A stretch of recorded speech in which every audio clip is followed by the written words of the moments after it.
Hello and welcome to It's Tomorrow News. A powerful storm barreled towards southern California after flooding highways, toppling trees and causing mud flows in areas burned bare by recent fires across the northern part of the state.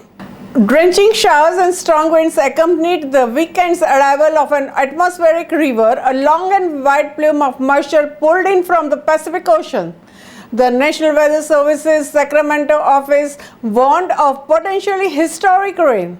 Flooding was reported across the San Francisco Bay Area, closing streets in Berkeley, inundating Oakland's Bay Bridge Toll Plaza, and overflowing rivers in Napa and Sonoma counties.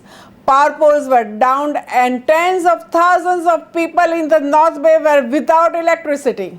Up to 10 inches of the rain were expected to wash over the west coast, said the meteorologist of the Weather Prediction Center at the National Weather Service. It's an atmospheric river already moving through northern California, describing the storm as a bomb cyclone, an intense weather event when the barometric pressure drops quickly. The storm follows the busiest wildfire season in the Californian history, that heightens the threat of the flash flooding. Much of the region is in severe, extreme or exceptional drought as classified by the U.S. Drought Monitor. Multiple landslides were already reported in some of the 570,000 acres blackened by the Dixie Fire in the Sierra Nevada mountains northeast of the San Francisco, the second largest wildfire recorded in state history.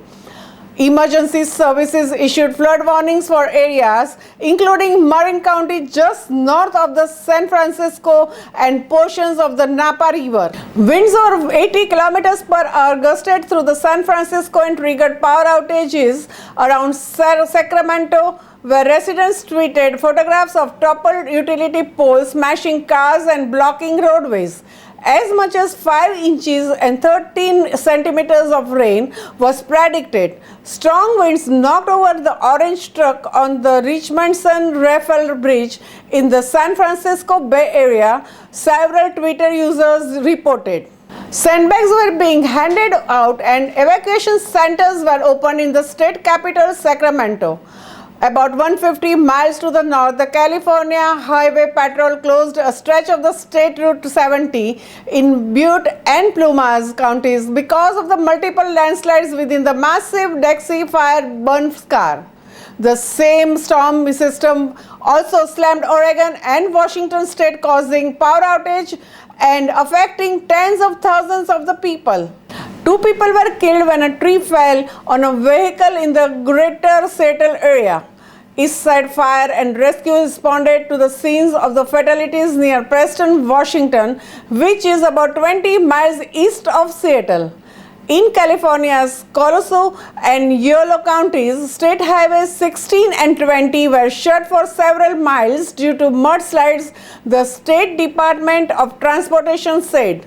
Arcade Creek near American River College officially started flooding over Winding Way just before 5 p.m. local time on Sunday as rain continued dumping on the Sacramento region.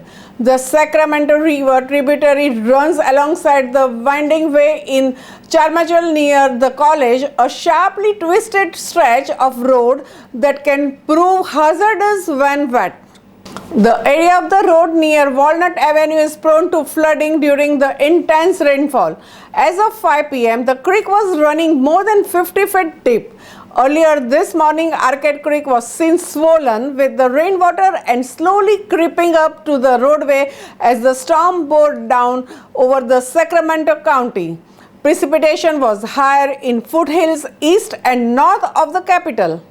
El Dorado Hills Gorge reported 5.29 inches, while the Caldor Fire Area received anywhere from an inch and a half in Placerville to 1.95 inches in Strawberry, and Pallock Pines had 2.57 inches and South Lake Tahoe got 1.75. That's all for now. For more news updates, stay tuned with us. It's Tomorrow News, Hena Tarati.